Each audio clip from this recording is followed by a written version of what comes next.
Oh, let's see here. So many reviews have built up in my hiatus. I don't know where to start. Let's see here. No, I thought we were done with that. Nah, I'm worried about the backlash that one might have. Nostalgia and Critic already beat me to it. Goes in the maybe pile. Vengeance will be mine one day. And let's see here. This is. When was the last time this thing was cleaned out? It's like a barbarian has been living in here. Oh, wait, that's it. Disney Barbarian. I know what I'm going to watch. I'm going to watch Dave the What the heck is this?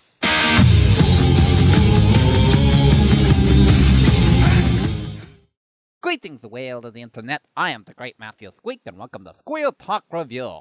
Disney's got another barbarian on its hands because nothing says family-friendly media like barbarians.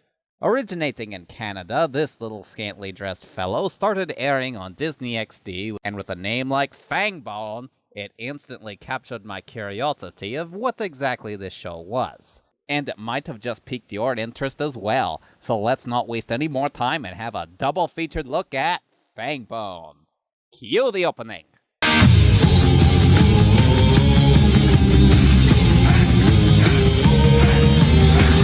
Stobanias and mania fighting to keep their rule from the evil magic big toe of the venomous crew. One barbarian entrusted with the crusted toe of fate. Portal blasted to our planet, but can he keep us safe? Fangbone, short of like the total fight. This opening rocks. The music, the way the guy sings it. This opening is a work of art. It explains what needs to be explained in a kick-ass tune, all the while getting you all hyped up to watch.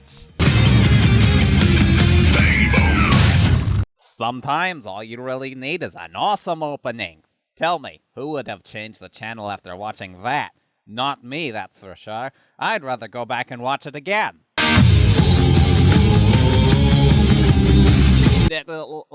Later.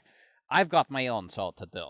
So what I gathered from that opening is that the Fangbone has acquired this mystical toe thingy, and he needs to keep it safe from some wizard guy that wants to take over the multiverse or something like that.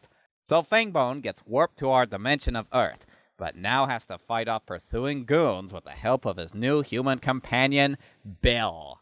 Not that Bill.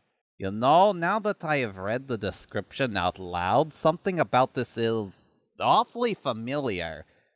Deja vu, like I heard this entire plot before.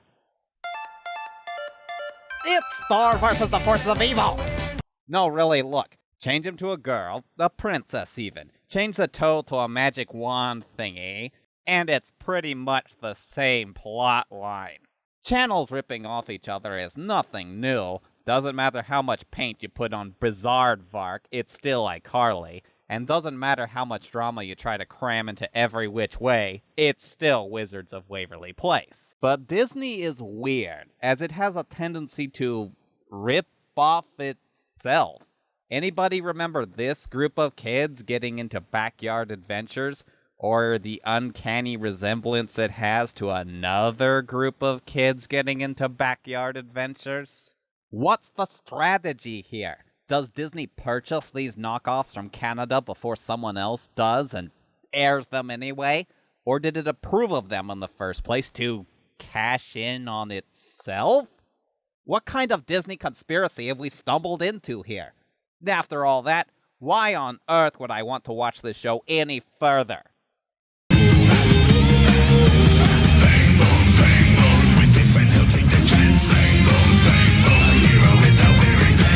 So darn it, why is the theme song so good?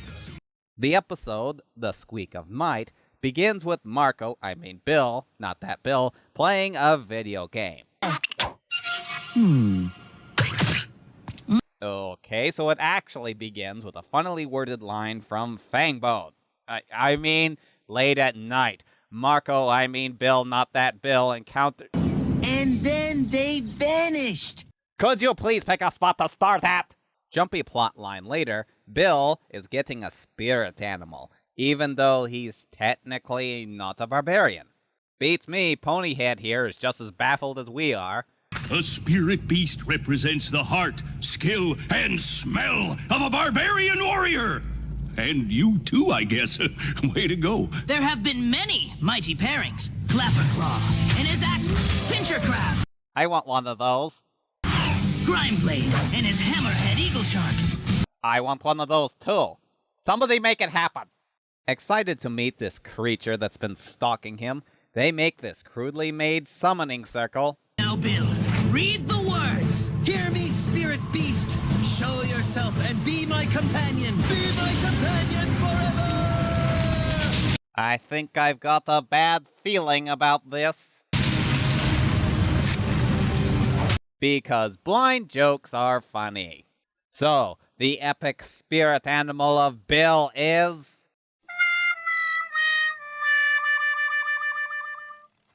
Okay, let's be honest, we've all seen this plotline before too. The rodent is far more dangerous than he looks, right? But it's not going to be till the end that we find that out. So typically, Bill isn't too keen on this plot development. No, nuh-uh, forget it. Bill, the Squeakclaw chose you for a reason. Why? The kid's got a sword, I wouldn't argue with him. Look, you'd be a great companion for someone small and fuzzy, but that's not me, okay? Find someone else to bother. Bill versus Squeakclaw, begin.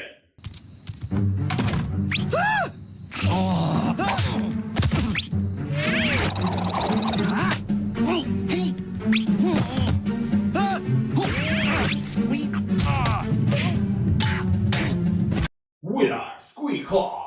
It was that lame Squeakclaw. Not so lame if it bested you. Good. The next day rolls around and it's back to school with the weasel tagging along. Get out of here! Bill? Yo. Bill, this isn't Crazy Dance Hour. That's later this afternoon. Your school has a crazy dance hour? When did that get added to the curriculum?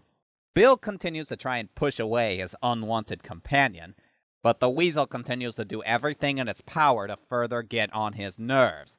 I thought this thing was supposed to fight alongside him in battle or something.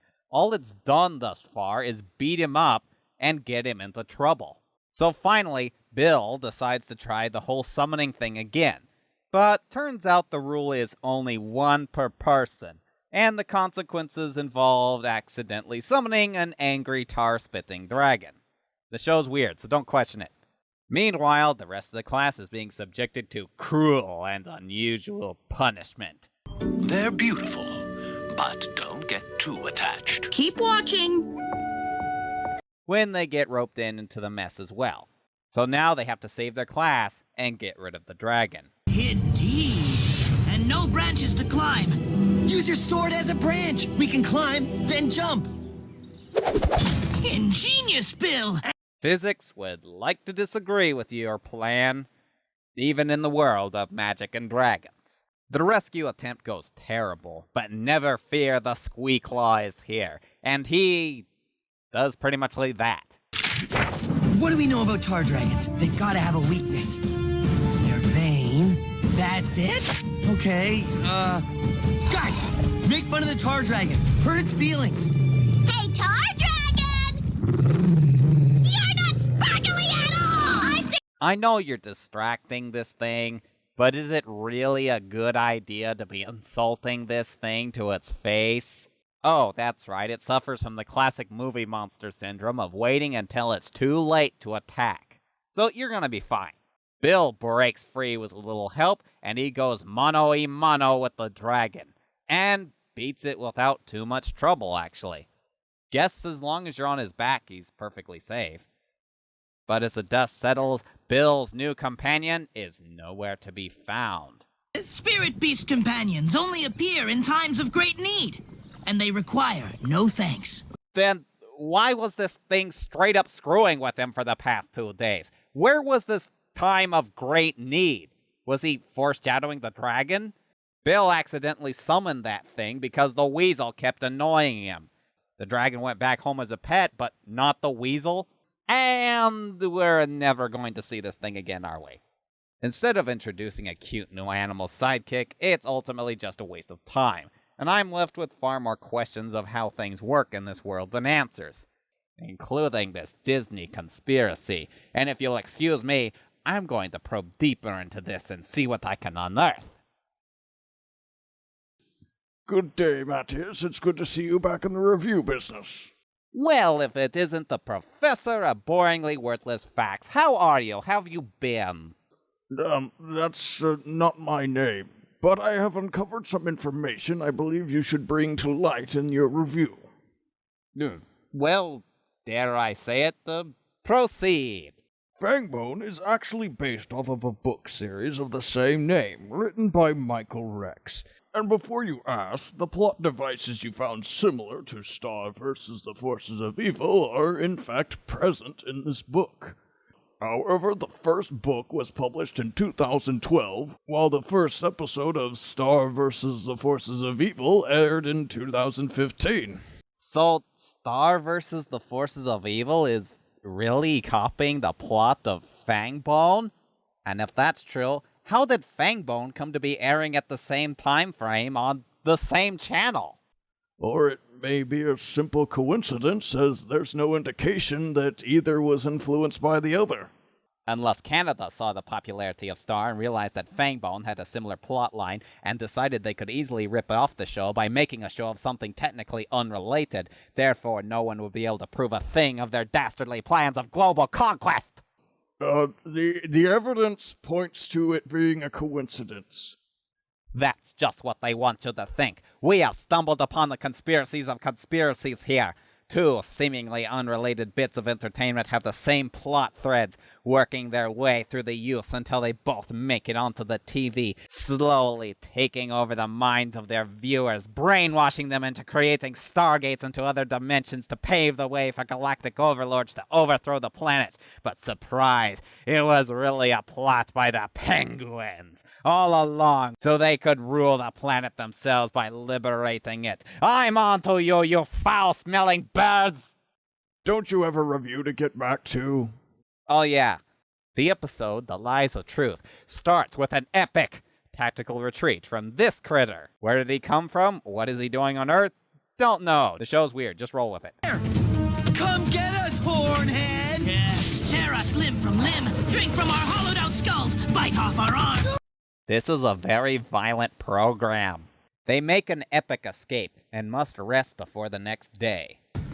What ghost mallow is this? It's a pillow, Fangbone. They're more comfortable than, skulls.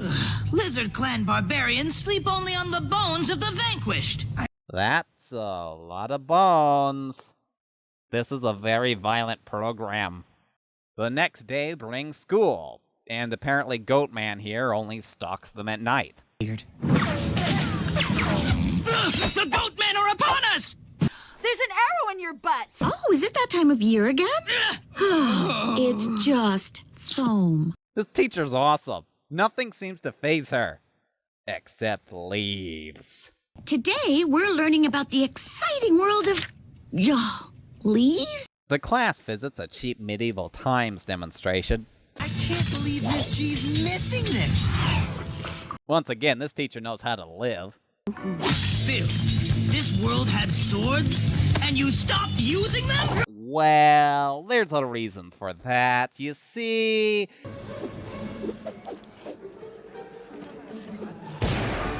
we found something better. Fangbone identifies the cheesy actors as his fellow barbarians, but how will he prove it? Mistaken. My apologies, Harry. In Skullbania, we fight With barbarian right and barbarian might, no troll or orc shall go on slight. Oh, you guys are as bad as the kids in that Red Robin commercial. Red Robin. Yum, yum, yum. So long story short, these guys went into battle and got gobbled up by that plant thing from Star Wars. But that somehow stranded them in the Earth dimension. And without a way home, they were forced to survive here. The point is, Fangbone has recruited an army to challenge the goat creature from earlier. It has been a while, but... Sure? But right before the charging into battle can commence... Has wax barricaded your ears? I shouted, charge! Look at that that might have been something you should have brought up, a while ago. Like, when he asked. Once safe, the Skull Bashers then revealed a part of the story they should have said in the first place. Our first years in this world were difficult. There were many more of us once. It took time to learn the ways of toasters. We were so hungry. Crosswalks and sprinklers. Curse you, sprinklers! Earth is truly an unforgiving and perilous place. Many a squirrel have fallen in similar ways. I salute you, you fallen brethren of mine. This is a very violent program. The surviving Skull Bashers were forced to adapt and evolve to their new environment, thus losing their courage and fighting instincts. Funny, because their barbarian instincts were working just fine a moment ago. But the adaptive Skull Bashers have come up with a plan for round 3 against the Noisemaker. Put your horns together for the Masters of Mayhem, the Warriors of Wicked Awesome, the Destroyers of the Doom Shadow, Hairbang, and the legendary Skull Bashers! Bill, I do not understand. The Skull Bashers are useless! Are we planning to entertain him to death? Is that the plan? Not that this isn't entertaining and all, but the normally merciless monster is just watching. I guess he's a sucker for a good show. Guess it's a good plan after all. What is the meaning of this? What the? Stop! Stop this foolery! This is why it's important to let people in on the plan before you start the plan. It's revealed that this was a giant intimidation tactic, and the undefeatable goat monster falls for it, or gets his horns blown off by ants, so the day is won. Except for, the goat thing is still out there in the forest somewhere. And Fangbone earns a newfound respect for the Skull Bashers' new way of battle, and learns to try new things. Bill, have you seen this? If you turn it over, the other side is gold! See? You're changing, and that's okay. Am I, Bill? Am I? This is a very violent program. That's never gonna work. It'll be too hard.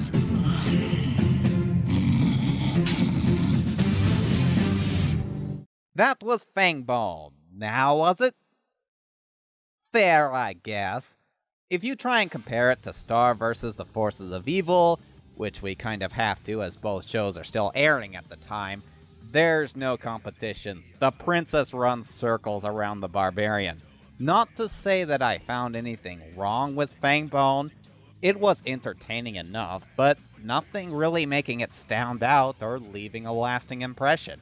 Except for that awesome theme song, that is. So whether the show is a part of a grand conspiracy or a huge coincidence, if you think Fangbone is up your style, go check it out. If nothing else, to hear that theme song. I am the Great Matthew Squeak, and this is Squirrel Talk Review. I thank my loyal subjects for watching. Please like and subscribe to me. I have a new theme song stuck in my head, and it will not leave. Donate here on Patreon, or I shall send barbarians after you.